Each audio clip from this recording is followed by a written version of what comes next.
Boa noite, professor. Olá a todos. Eu me chamo Alexia Figueiredo, sou graduanda em Direito pela Universidade Regional do Cariri e integrante do projeto Leituras Essenciais, vinculado ao Grupo de Estudo e Pesquisas em Direitos Humanos Fundamentais, o GEDUF. É uma satisfação recebê-los para o terceiro episódio da nossa quarta temporada. No episódio de hoje, abordaremos um tema de grande relevância, cuja discussão exige compromisso, cautela e responsabilidade. É o tema: o papel dos juristas na luta contra ameaças autoritárias no Brasil. Diante de um cenário de constantes ataques ao Estado Democrático de Direito, torna-se imperativo discutir como os profissionais de direito podem e devem oferecer respostas que acolham as demandas sociais e enfrentem os discursos favoráveis à ruptura institucional. Debater a contestação do extremismo político não é apenas uma análise jurídica. Trata-se, sim, de uma necessidade para a preservação da democracia e a garantia dos direitos humanos fundamentais.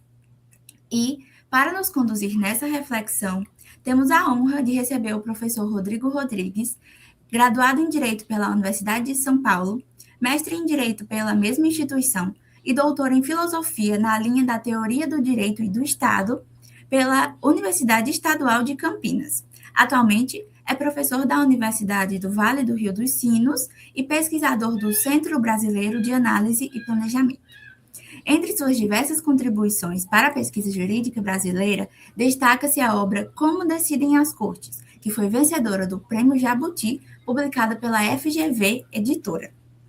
A discussão de hoje tem como ponto de partida o artigo O Papel dos Juristas na Luta contra Ameaças Autoritárias no Brasil, de autoria do professor. Ao longo da conversa, refletiremos sobre os desafios enfrentados pelo direito diante do avanço do discurso e das práticas autoritárias, bem como sobre a responsabilidade dos juristas na defesa da democracia e dos direitos fundamentais. Eu vou dar início nas perguntas, né? Vamos aprofundar alguns pontos e a gente elaborou 5 perguntas para o senhor.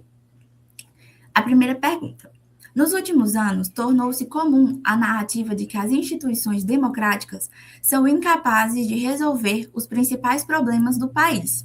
Como esse tipo de discurso influencia a opinião política e contribui para o fortalecimento de propostas de ruptura institucional, em vez de busca por soluções construídas dentro da própria democracia?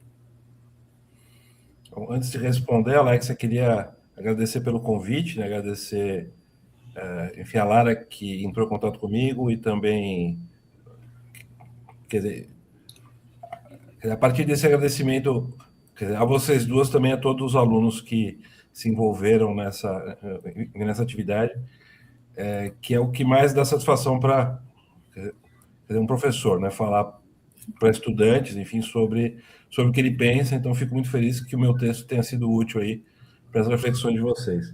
Com certeza. Eu vou te responder, enfim, acho que a gente pode dar um tom de conversa, né? Você pode me interromper também, a gente vai trocando ideias.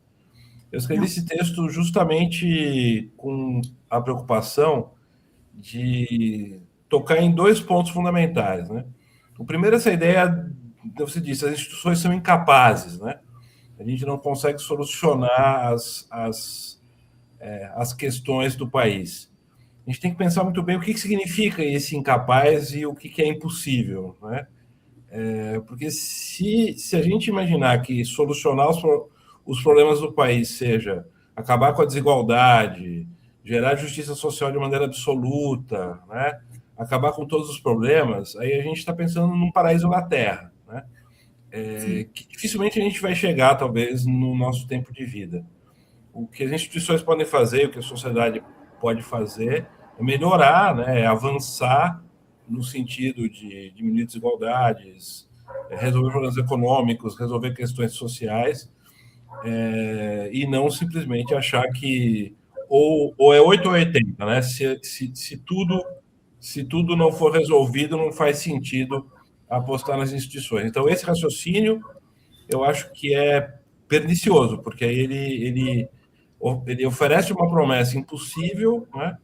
E não te dá os meios necessários para chegar a tela, porque a única forma de resolver as coisas assim seria, sei lá, se Jesus voltar à Terra, se tiver algum tipo de milagre, né? A segunda coisa que esse texto toca de maneira mais central é colocar então assim, o peso nas costas de nós juristas sobre a possibilidade, a necessidade de encontrar ou de ir atrás dessas soluções, que vão ser parciais, vão ser sempre, né, enfim, imperfeitas, mas é nossa responsabilidade, né? Então, nós somos todos estudantes de direito, né? Eu continuo estudando, não acho que eu saiba tudo. Nessa condição de estudante de direito, de jurista, de pessoas que pensam desenho das instituições, decisão judicial, é nosso papel também contribuir ativamente para solucionar as nossas questões, né? E nesse ponto específico do crescimento do extremismo, um dos pontos importantes eu acho, aí a gente pode desenvolver, enfim, ao longo da nossa conversa, reconhecer que de fato existem novos agentes políticos que entraram na arena, né, de maneira Sim, mais efetiva, como os grupos religiosos neopentecostais, né, com uma série de agentes sociais também que desde de 88 começou a ter direito ao voto, né? Enfim, só a partir de 85 que os analfabetos podem votar no Brasil, por exemplo, né? E até pouco tempo atrás, pouquíssimas pessoas votavam de fato, até por causa das ditaduras, né? Então agora a sim, gente tem uma democracia realmente de massa, que inclui praticamente todo mundo. É a primeira vez que isso acontece desde que a República foi fundada, porque quando a República foi fundada, acho que 3% das pessoas votavam só, né, sim, no século XIX. E isso faz com que a gente, como jurista, tenha a necessidade de, vamos dizer assim, reconstruir as categorias jurídicas, né? E repensar o desenho das instituições para tentar acolher essas diversas demandas e encontrar um equilíbrio entre elas. Isso se dá desde o ponto de vista da doutrina, desde o ponto de vista das decisões judiciais, desde o ponto de vista do desenho do Estado, né? E a aposta do texto é que se a gente começar a fazer isso ativamente, sem entrar nesse raciocínio, é impossível, não tem como resolver, né?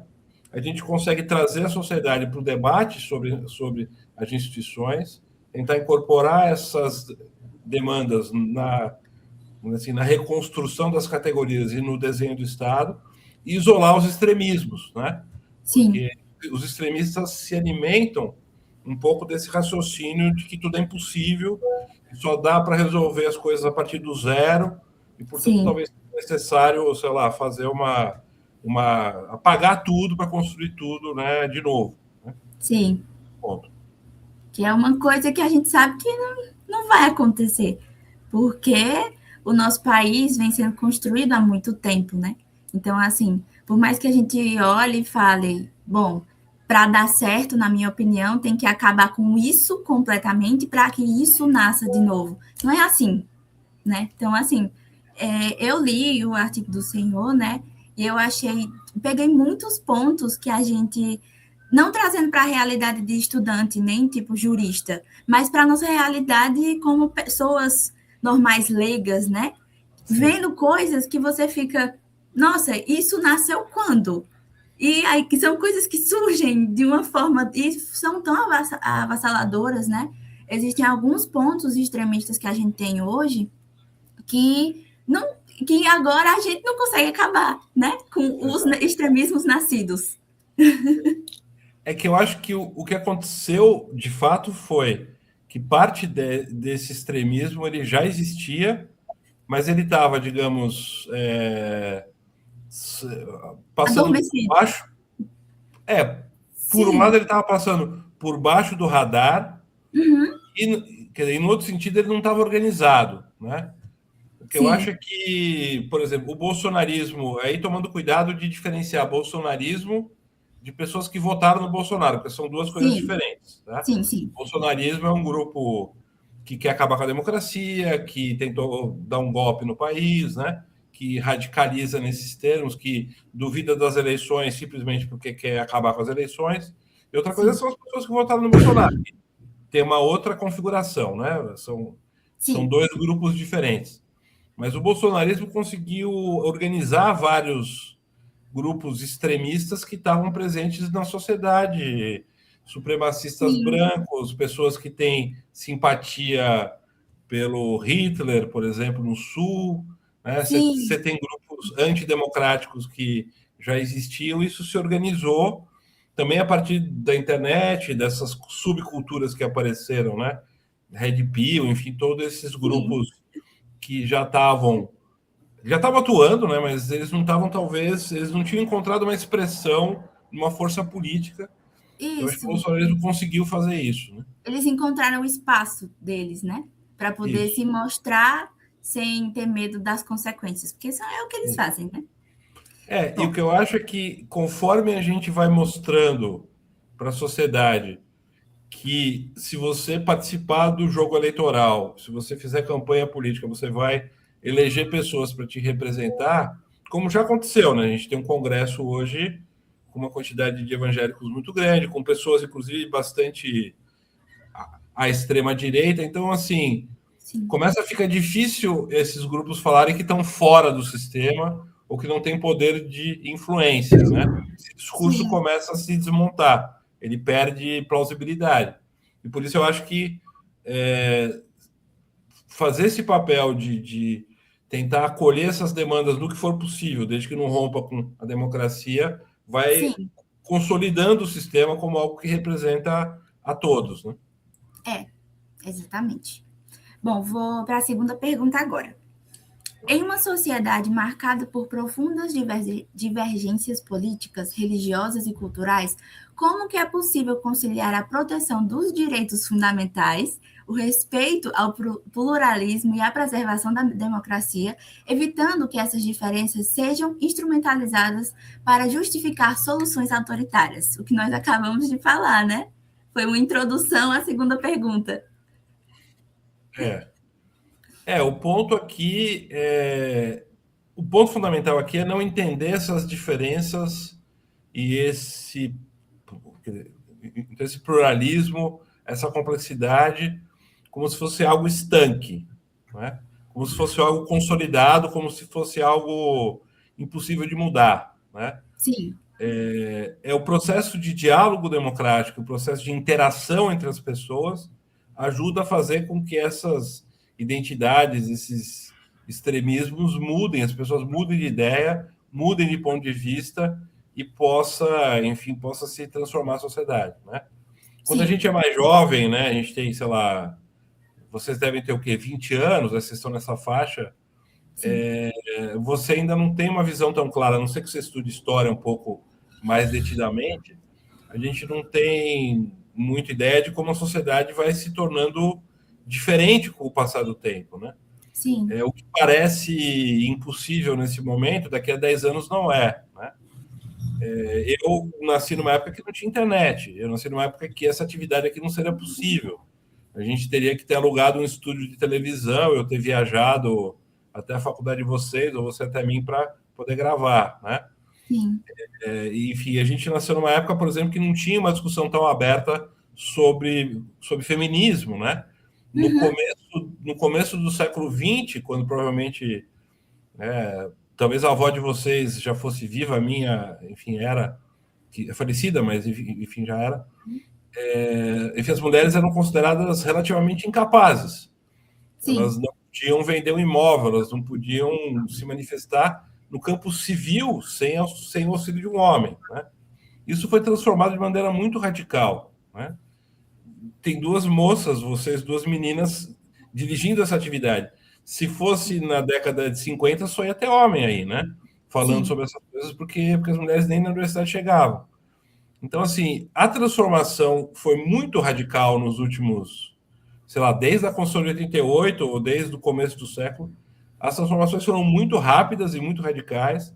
Então, olhar para as coisas como se fossem impossíveis de novo, né?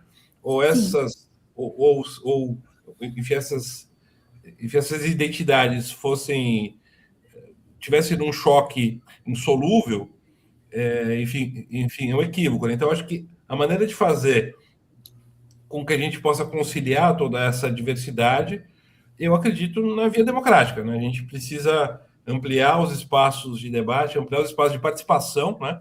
Para que as pessoas não se sintam. E isso eu acho fundamental, né? Eu acho que uma crítica que a gente pode fazer para as instituições atuais, é uma crítica que eu acho fundamental, é que muitas vezes o Estado brasileiro, desde o município até o, enfim, o âmbito federal, ele soa como uma caixa preta, né? A gente não sabe exatamente o que está se passando ali dentro e como as decisões são tomadas. Então a gente se vê meio como um objeto de decisões que são tomadas fora do nosso âmbito de atuação. Também isso acontece agora com as big tech, né? Com o poder capitalista de determinar os rumos da sociedade, né? É algo que enfraquece a democracia, porque de repente algumas pessoas acharam que a inteligência artificial deveria ser acessível para todos e começou a aparecer isso faz o quê? Menos de um ano atrás e já Sim, mudou tudo, né? A gente já está com medo de perder o emprego, está todo mundo. Então, essas decisões que são tomadas de maneira muito rápida, muito arbitrária e que promovem instabilidade social muito grande, a gente só consegue resolver isso com ampliando o poder da sociedade de influenciar essas decisões. sim, Isso, para isso a gente precisa apostar num Estado mais participativo, que não se limite ao momento do voto, por exemplo, né? A gente possa opinar sobre como é que se aloca os recursos, entender como as políticas públicas são montadas, poder discutir, né, para onde que vai o dinheiro, que isso se pode fazer por meio de orçamento participativo, sim, enfim, mecanismos de consulta, né? E também tem um debate a ser feito sobre como é que a gente recupera o poder da democracia diante das big tech, desses grandes conglomerados econômicos. Então, esse é um problema real que é sim, difícil de lidar e que a gente vai ter que equacionar nos próximos anos, né? com Porque senão fica certeza. parecendo arbitrário, né? Sim, pensando um pouco por esse lado da inteligência artificial e também da gente pensar politicamente fora dos anos de eleição, né? Porque a sociedade só fala de política quando é de 4 em 4 anos, para eleição para prefeito, presidente, enfim. Como o senhor disse, esse negócio da inteligência artificial chegou muito rápido e foi muito ninguém estava esperando, foi tudo muito, né, de repente. E isso gerou muitos problemas dentro da própria política, como fake news, como informações que chegam na sociedade mais vulnerável, ou, enfim, na sociedade como um todo. Você olha para aquilo e é com certeza verdade, porque tem todos os fatos ali que você quer acreditar, só que não é. E aí eu acho que falta muito dos nossos políticos, enfim, mostrar no dia a dia o que poderia ser verdade ou não. Só que muitos se calam, ou então escolhem falar só próximo da eleição. E aí aquilo vai levando, levando e levando, e a gente meio que fica refém da inteligência artificial na mão de pessoas ruins, né, que têm intenções ruins, e no final ninguém faz nada. Um lança uma coisa, outro diz, mas não é assim, e a gente fica, é, Mas eu acho que a gente não tem que olhar só para o Estado. Por exemplo, olhando para o que vocês estão fazendo aqui. Essa sim, atividade que vocês estão promovendo é uma atividade que pode ter um efeito importante, inclusive para o âmbito regional, aí, de onde vocês estão, porque vocês estão sim, trazendo pessoas que, aí, modéstia à parte, entendem dos assuntos que estão falando, né? Eu estudei sim, bastante, então eu falo coisa com coisa. Vocês são respeitadas no seu meio, tem os seus pais, tem as suas tias, tem os seus irmãos, tem os seus. Né? sim, Então, acho que vocês podem almejar, por exemplo, ser uma referência de informação de qualidade para o meio que vocês estão, começando a influenciar primeiro os alunos, depois as famílias, depois a cidade, enfim, e talvez outros espaços, né? sim, Porque com certeza. esse tipo de atividade ajuda também, porque fala, não, olha, eu estou ouvindo aqui essa bobagem no WhatsApp, mas ali minha filha, meu filho está, né, entrevistando os professores, está dizendo uma Sim, coisa diferente, né? Então, eu acho que essas atividades também sérias que vão aparecendo de maneira fragmentada são extremamente importantes, porque foi assim que a extrema-direita conseguiu avançar, né? Especialmente na internet.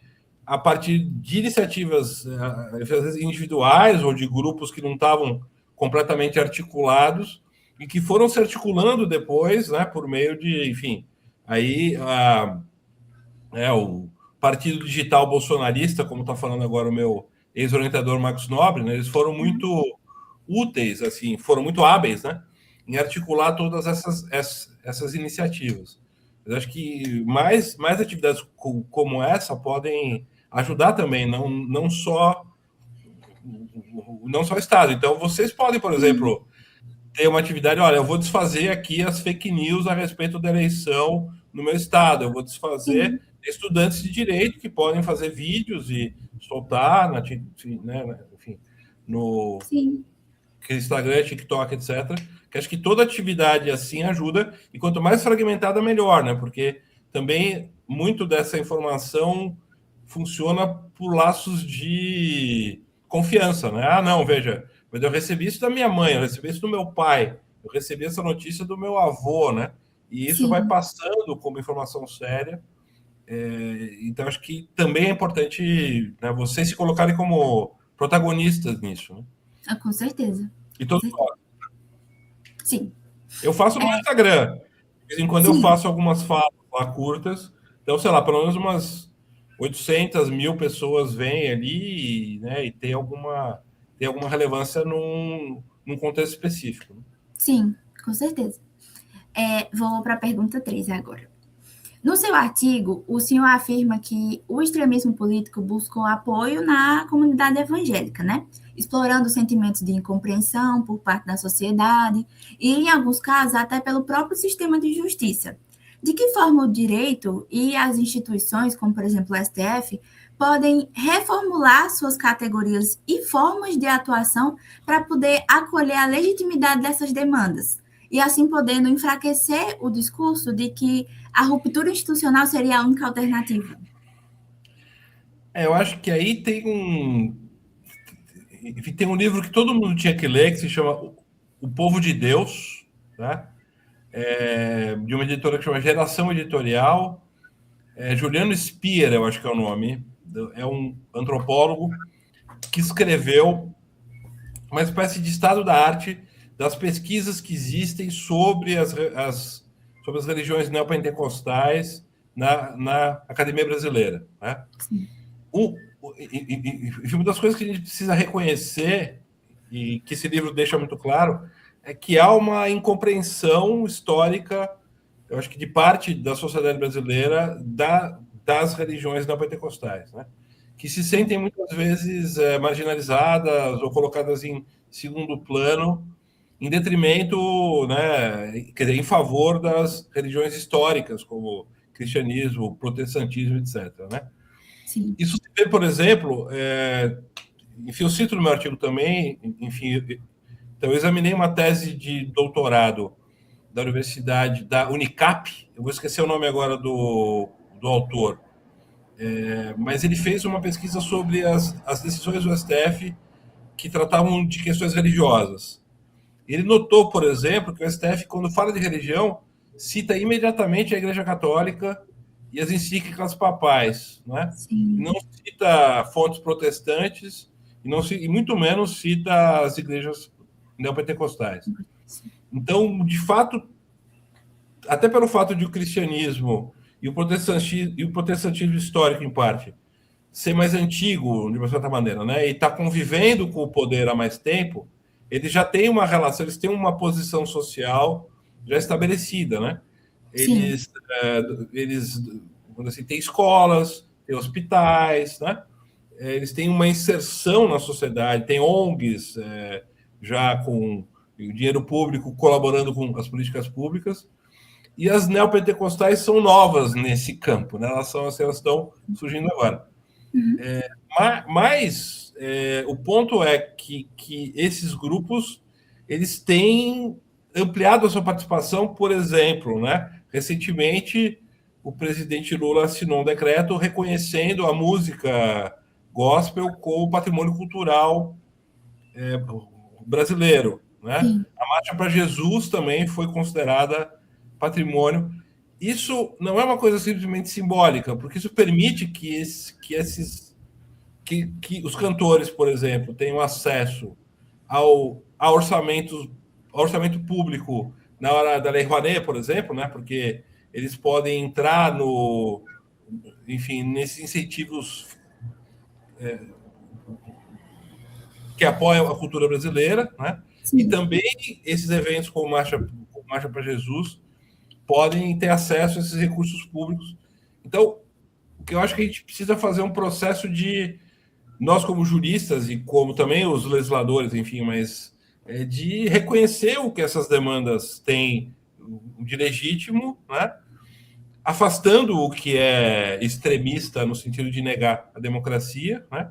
E reconhecer que são grupos que fazem parte da nação brasileira, têm os seus interesses legítimos e têm as suas demandas, têm o seu modo de ver a sociedade, que evidentemente gera conflitos com outros grupos, né? Por exemplo, nas questões de costumes, as questões como lá, aborto, pena de morte, certamente vai ser difícil achar uma conciliação final entre todas essas questões, mas em tantos outros âmbitos, né?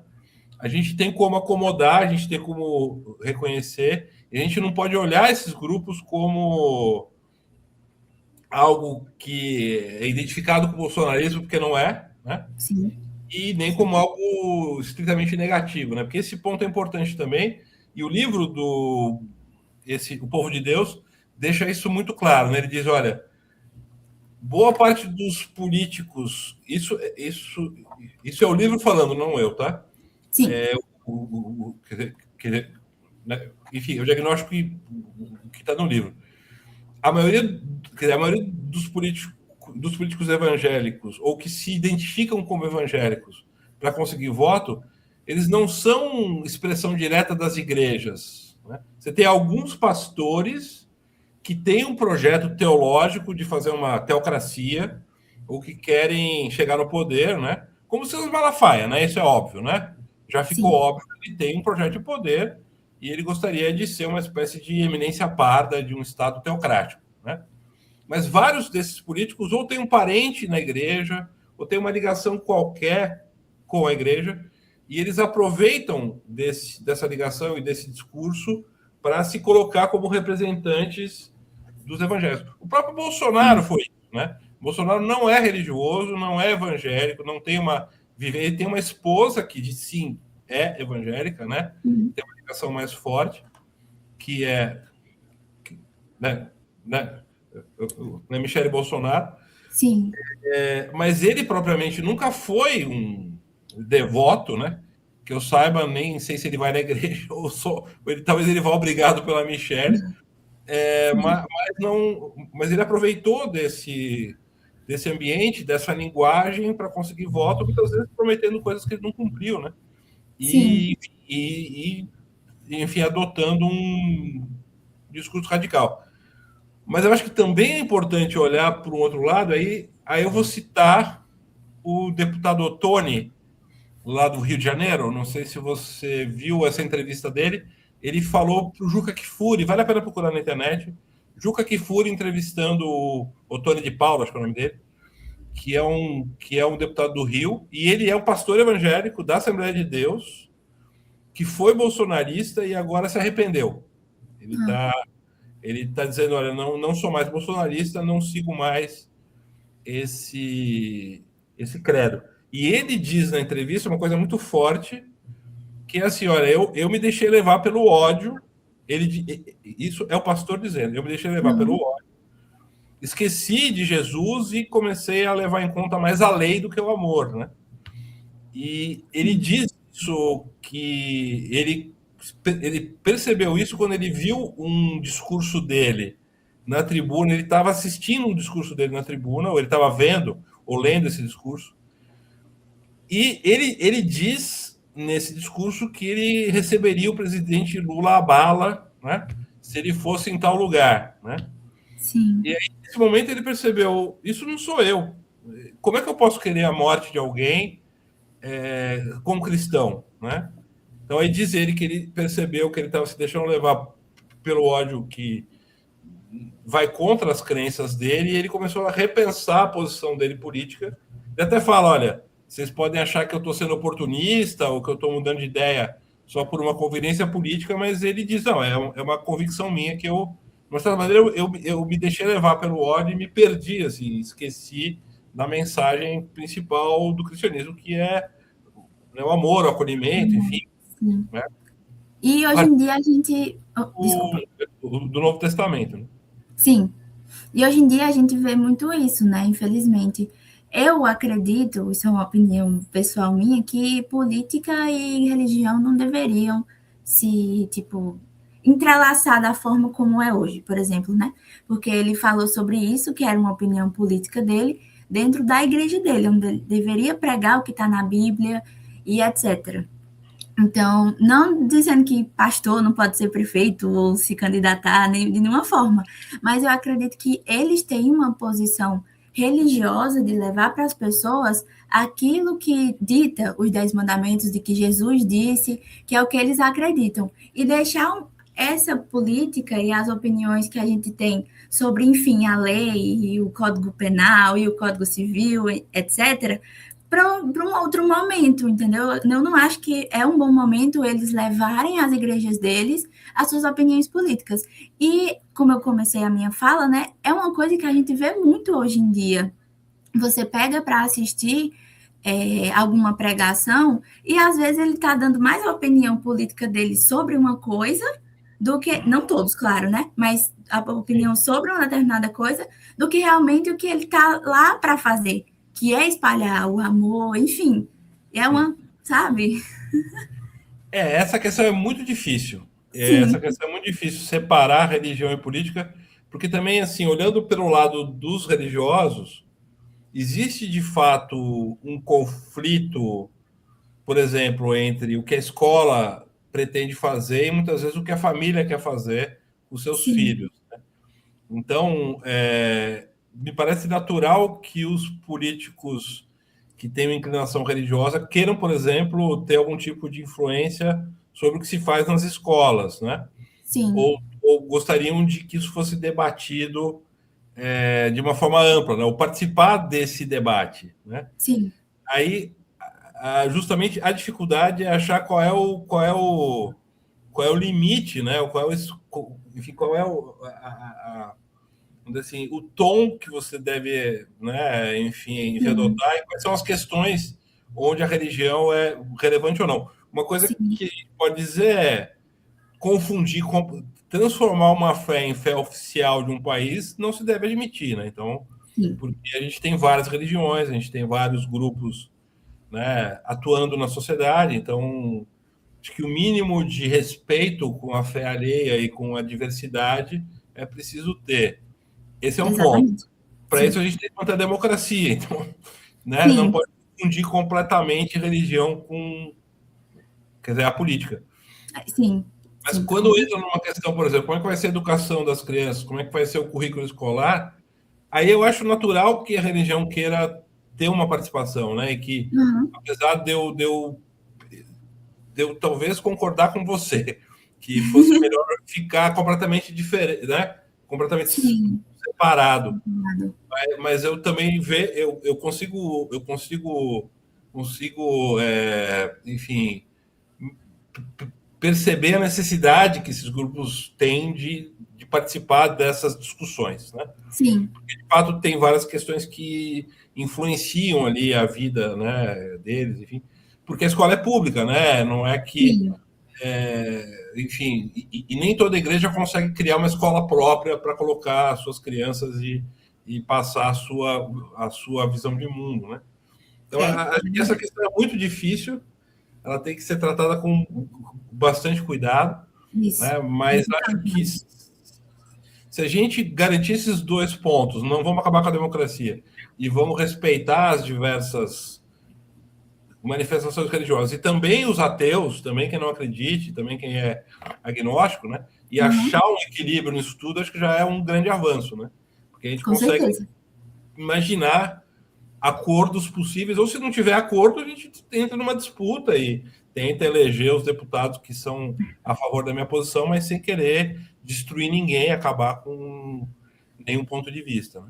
Sim, sim, com certeza. Vou iniciar a pergunta 4. O senhor defende a necessidade de construir uma referência institucional e não personalista para combater a corrupção, superando problemas observados na Operação Lava Jato, por exemplo. Na sua visão, como os juristas podem pensar novos modelos institucionais, especialmente para órgãos como, por exemplo, o Ministério Público, que fortaleçam a moralidade pública sem abrir espaço para práticas autoritárias ou personalistas?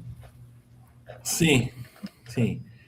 Eu vou falar mais do personalismo e menos da maneira de organizar o combate à corrupção, porque eu não sou especialista nesse tema, né?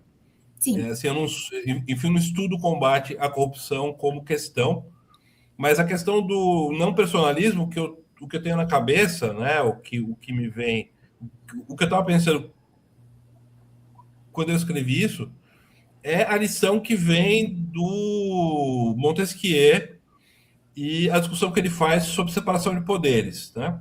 Sim.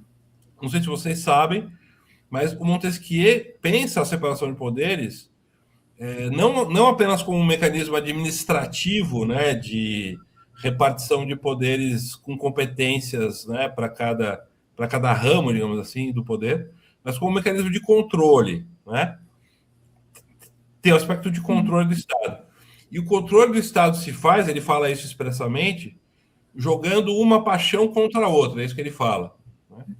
Então, um poder fiscaliza o outro porque todos têm interesse em ser mais poderosos do que o outro e, portanto, eles são levados a fiscalizar porque eles não querem perder seu espaço e não querem dar espaço para os outros.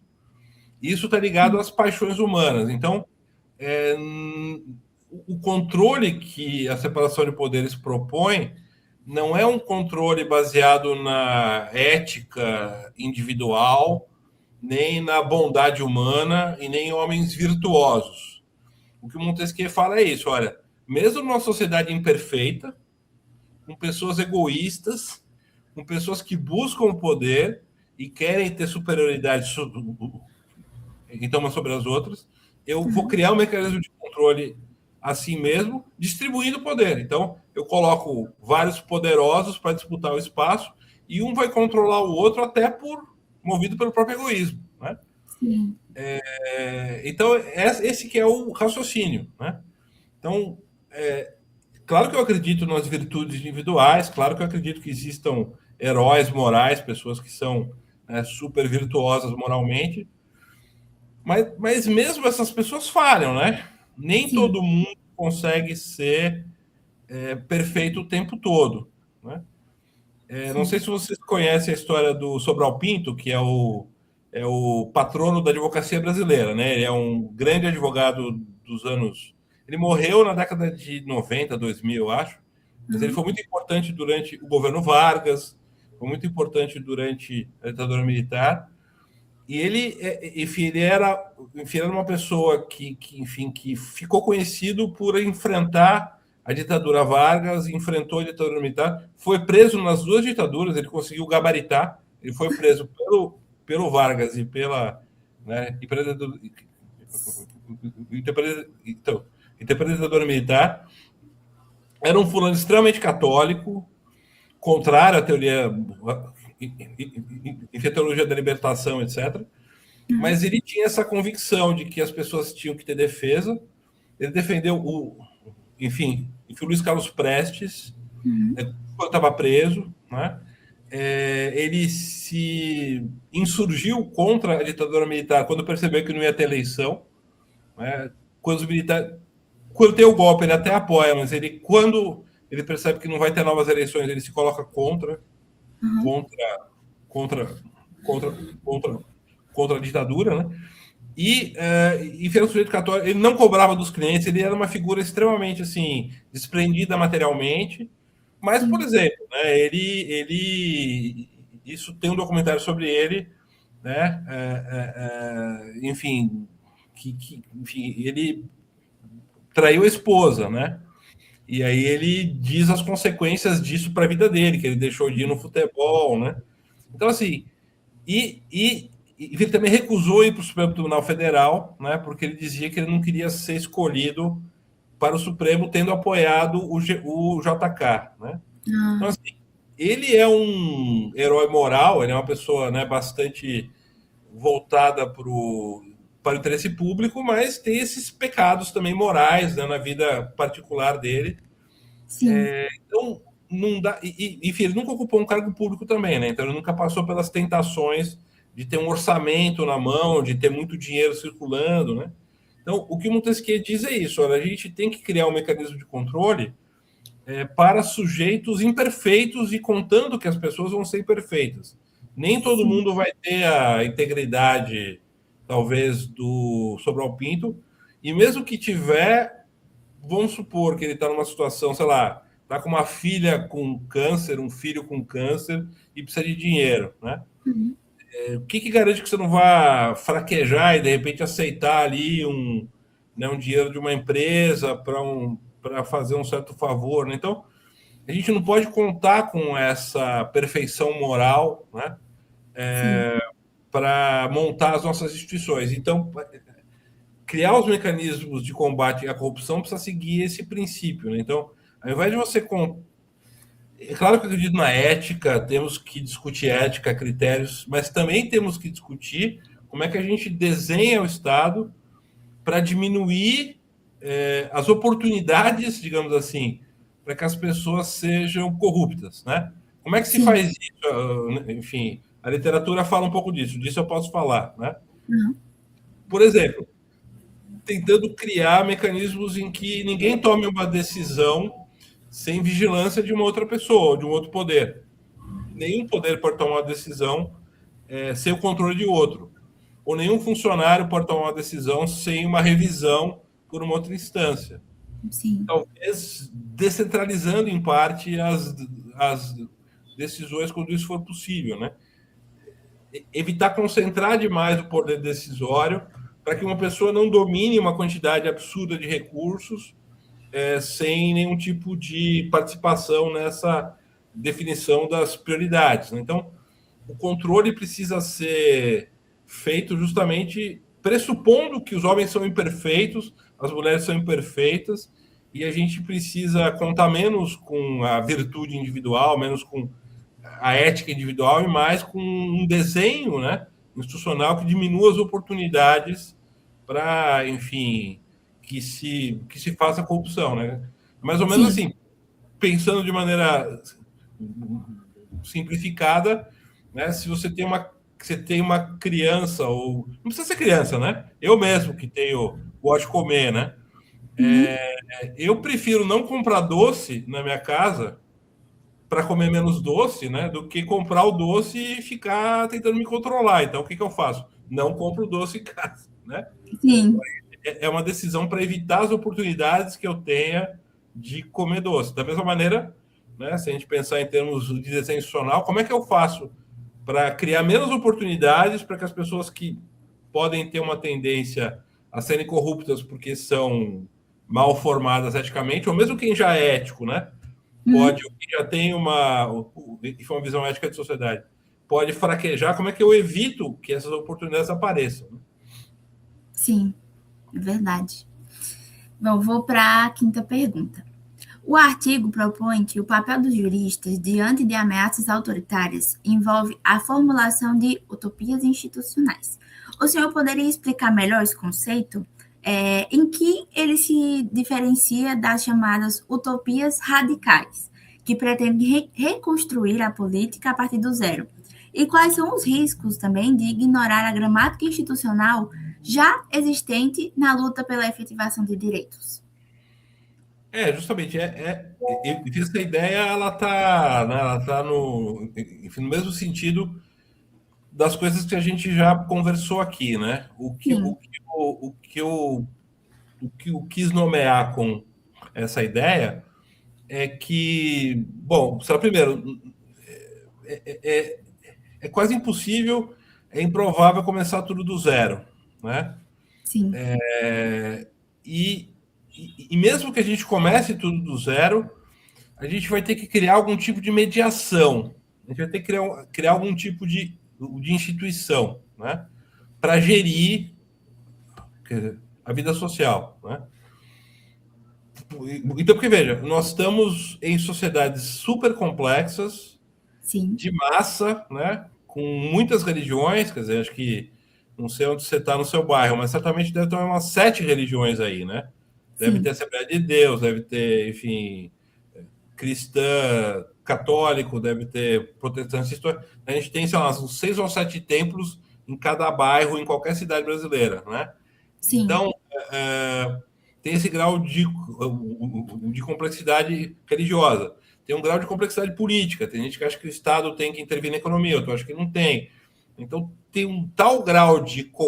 E os problemas sociais são, por isso mesmo, super complexos, que é difícil imaginar que a gente não tenha que criar, por exemplo, um mecanismo de representação ou grupos especializados em gerir o Estado, né? Porque também tem isso, a gente trabalha, sei lá, 8, 10, 12 horas, né? Será que você consegue fazer uma política de participação direta numa sociedade em que as pessoas trabalham tanto tempo, né? Então, você precisa ter a institucionalidade é meio que necessária, né?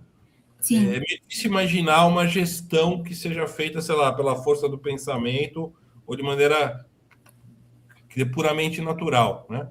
Então, sim, isso, de uma certa maneira, toda utopia precisa ser institucional, porque ela vai ter que uhum, falar sobre como é que a gente gera comportamento coletivo, organizado, como é que a gente faz uma gestão dos conflitos sociais, e aí a gente vai ter que ter mediações, vai ter que ter alguém que funcione como juiz. Pode ser que não seja o juiz profissional, mas vai ter que ter um grupo de pessoas que exerça aquela função, que pode ser rotativa, mas vai ter que existir, né? Então a gente vai sim, ter que desenhar esses mecanismos, né, para solucionar as questões do conflito social, como é que faz a gestão dos recursos, né, como é que faz, enfim, sei lá, é, a gestão da economia como um todo. E nesse sentido, o que eu estou dizendo é que a utopia radical, né, que imagina, sei lá, primeiro que possa começar tudo do zero.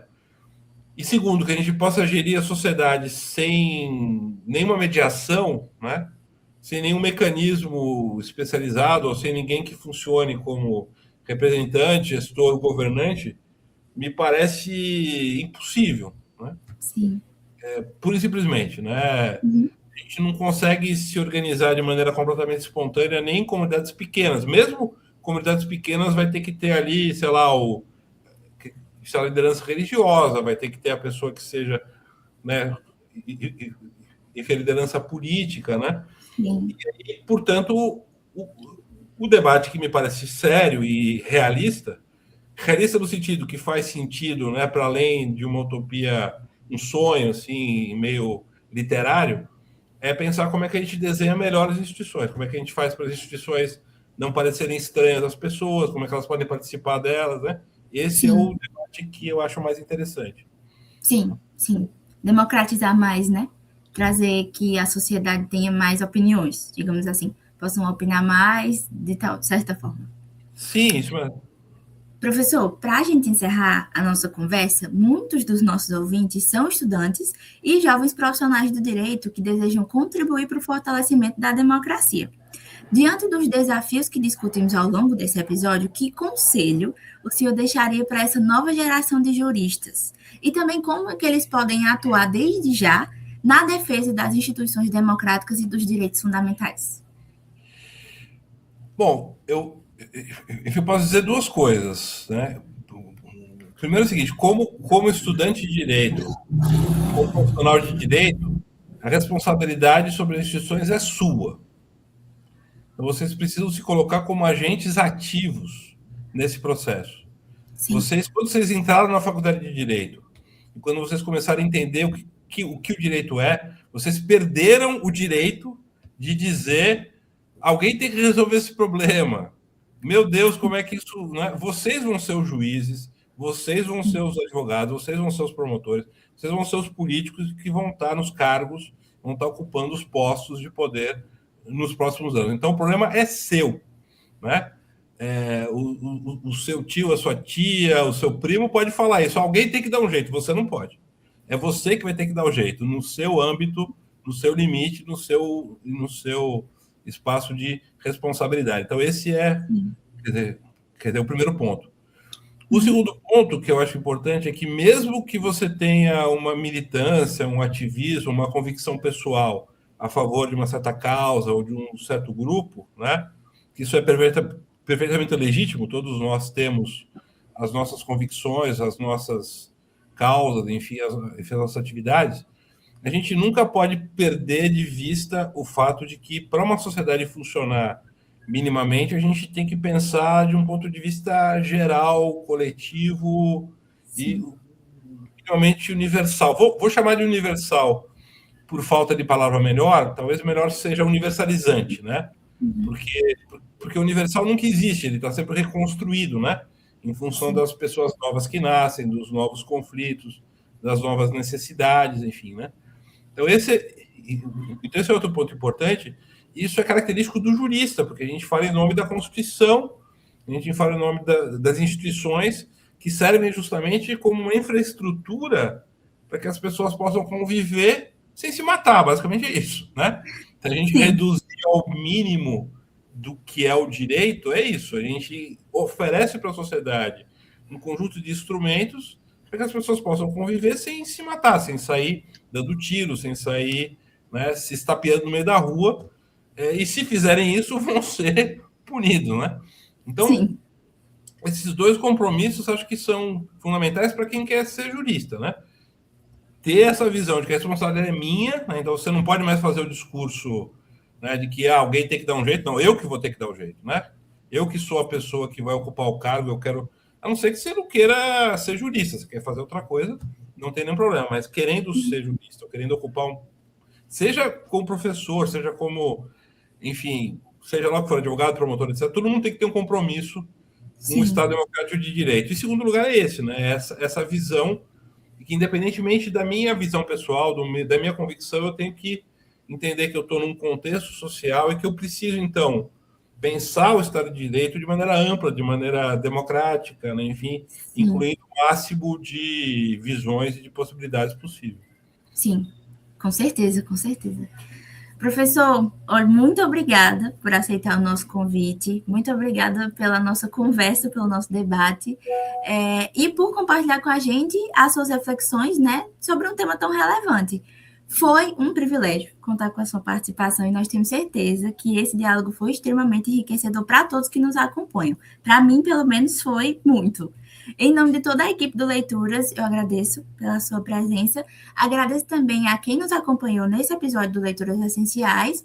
Sigam atentos às nossas próximas conversas, sempre pelo GEDUF da URCA, buscando fomentar a reflexão crítica e a defesa dos direitos fundamentais. Até a próxima!